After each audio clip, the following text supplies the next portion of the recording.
Hello and welcome to What the Fuck, a Dr. Bird podcast.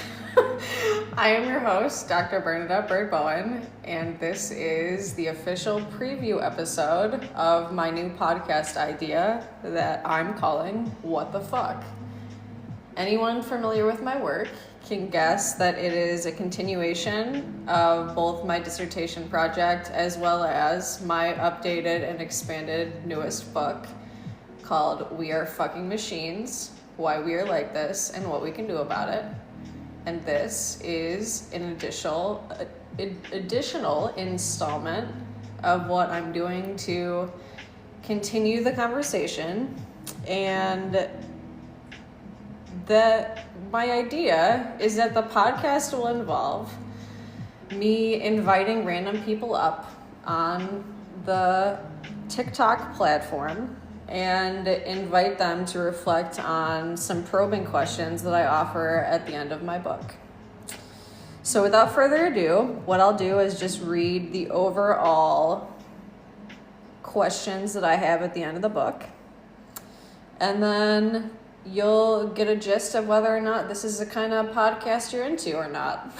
So without further ado, the first section of the probing questions at the end of my newest book, like I said, We Are Fucking Machines, Why We're Like This and What We Can Do About It, is about the limited intelligence. Because the overarching argument within my book is that the United States as an ecology has been built with what I've called limited intelligence.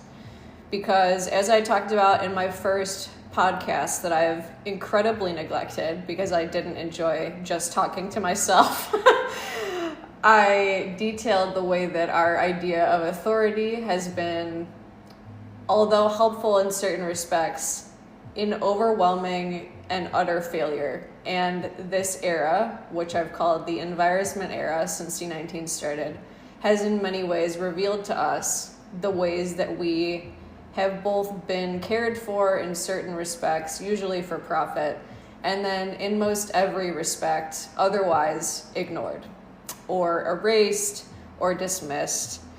And these questions will sort of get at the heart of people's idea of themselves. The description that I have at the beginning is: we need research-informed ecological changes that restructure our unsustainable systems. We need to expand our ideas of what sources and mediums are valid sources of information. And the following are some example probing questions into how to deconstruct limited intelligence. Who are you? How would you describe yourself? What have you lived that defines who you are? Have you ever been wronged by anyone? How? How did being wronged by them make you feel? What do you know? Who and or where did you learn it from? Whose interests did your knowing that serve or bastardize? Do activist sources reinforce or contradict that? Do artistic sources reinforce or contradict that? Do pop culture sources reinforce or contradict that? And do academic sources reinforce or contradict that? Do you check sources of information? How do you check? How are the sources you look to trained to see what you also believe? In what ways were those sources supported to succeed? In what ways were those sources delegitimized? In what ways have you been supported to succeed? In what ways have you been kept from succeeding? What insights does your lived experience offer the world? Are there any topics you don't like to talk about? Why? How does talking about those things make you feel? And then I have the second section of probing questions about environmental intelligence, and it starts with this little write-up. We need to make massive structural changes that allow us to return to ecological symbiosis. For example, oil-based plastic needs to be eliminated entirely, especially from healthcare. The following are some example probing questions into how to unlearn the limited intelligence baked into environmental intelligence. How often do you go outside? Have you gone outside this week? What do your surroundings look like outside? Do you like them? Do you know the local history of the area? What do activist sources teach you about that land? What do artistic sources teach you about that land? When was the last time you went to your local library? Have you ever visited your town hall to ask if land nearby is safe to grow food out of? Have you looked into the quality of reports of your tap water? What materials is your home itself made of? Do you spray the inside or outside of your home with herb or pesticides? Does what you eat and drink make your body feel good, not just taste good?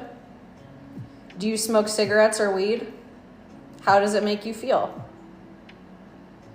Do you drink alcohol? How does it make you feel? Do the possessions, clothing, furniture, etc. you own release toxins into your air? What items made of plastic do you have in your home? Does what you own reinforce a hierarchy and/or industry that's harming us? Does what you eat make you feel emotionally good, not just taste good? Does what you eat reinforce a hierarchy that is environmentally devastating? When was the last time you got rid of excess items you don't use? Do you want to? If your water was unsafe to drink tomorrow, what would you do? The third section is probing questions on relational intelligence. With this little write-up. We need to build local and online communities for care work, food, trade, and mutual aid. For example, we need to comprehensively educate the public about issues like race and sex. The following are some example probing questions into how to unlearn limited intelligence of our relational intelligence. Who do you spend time with? Are you part of any communities? What do you do with them in your free time? How do they treat you?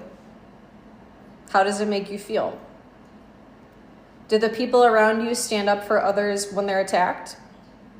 Why or why not? Do you keep people in your life that make you feel bad? Have you ever experienced an injustice that you try not to think about? What would happen if you thought about it? Have you ever heard of somatic therapy? Google it.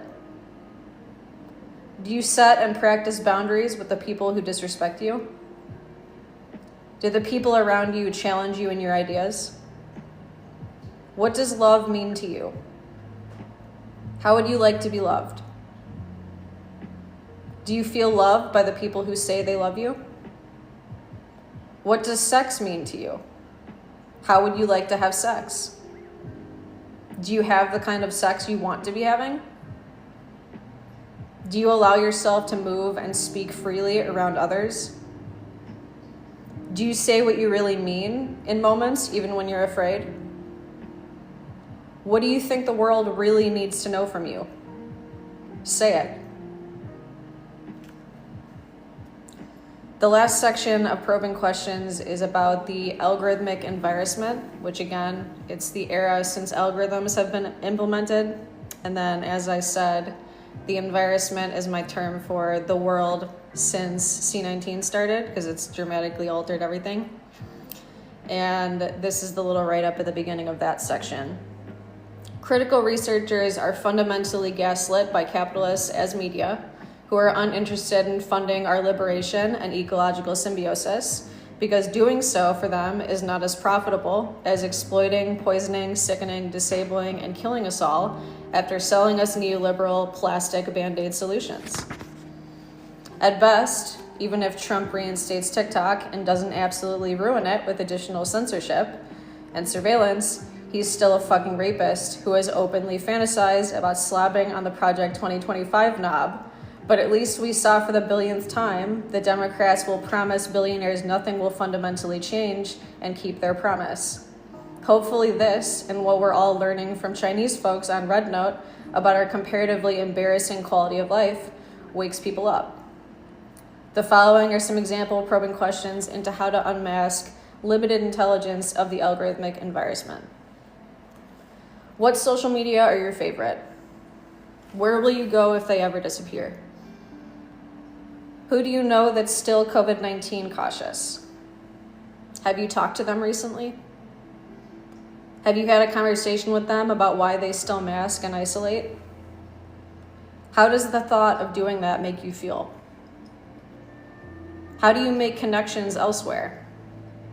Do you feel safe to do so? Do you wear a mask to prevent the spread of COVID-19? Why or why not? Do you own an air purifier? How often do you air out your home? Do you test for COVID-19 after you've likely been exposed to it? How many times have you had COVID-19? How does thinking about that make you feel? Do people around you talk about COVID-19 as something still happening, or do they refer to it as just in the past tense? How will you help share the research? So like I said, that is all the probing questions at the end of my newest book called We Are Fucking Machines, Why We're Like This and What We Can Do About It. And this is my little preview of a new podcast that I'm going to be starting. So thank you for anyone that's like popped in and out of this TikTok live. But my guess is I'll be adding it on to Buzzsprout, which is my podcast site that I use to host it. And what the plan is, and thank you for that, Destoria, is that I will be hosting lives just like this in the future. And I will be inviting just random guests up one at a time and asking them at least one or two, if not one from each category at the end of the book, and just sharing lived experience and knowledge and finding ways that the current way of doing things is helpful to us and in what ways it needs to be fundamentally changed, because we have a lot to learn from each other. And there is plenty that can be done and that needs to be done, or so the research shows and our lived experiences show. And it's of the utmost importance that we ecologically connect that knowledge so that we know what can be done.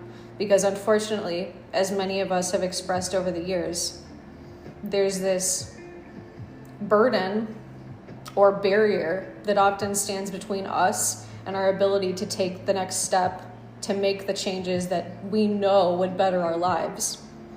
And having the conversations and continuing inspiration that apps like TikTok have inspired in us to understand the world differently, it would be foolish not to continue utilizing it and to be able to counteract the otherwise incredibly toxic and usually unuseful debate cultures that this platform is largely used for.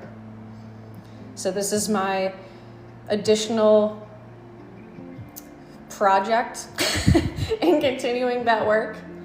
Because like I said, the first podcast I hosted, I couldn't stand just talking to myself. And this is ideally the only episode where I will be doing that. Because I simply can't stand doing that. So anyway, thanks for listening. Keep an eye out. I don't know when I'll be continuing this, but I'm excited. I really am. I'm glad that a friend of mine recommended that I do this, and I'm looking forward to seeing what we can learn from each other.